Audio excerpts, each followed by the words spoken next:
Ever tried to start your car but it just won't turn on? Let's break down some common reasons in 60 seconds. Dead battery. First up, a dead battery is the most common culprit. If your car lights or radio won't turn on, that's a clear sign. A jump start or battery replacement might be all you need. 2. Faulty starter motor. Next, a faulty starter motor.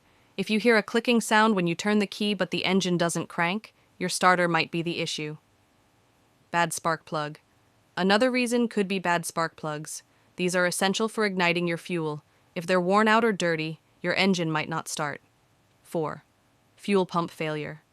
Next, a failed fuel pump. If your car isn't getting enough fuel, it won't start. This could be from a pump failure or a clogged filter. 5. Another bad spark plug. Still not starting? It could be another bad spark plug. Multiple faulty plugs will prevent the engine from firing properly. 6. Immobilizer issues. Finally, if the immobilizer system has a glitch, it may prevent the car from starting as it fails to recognize your key.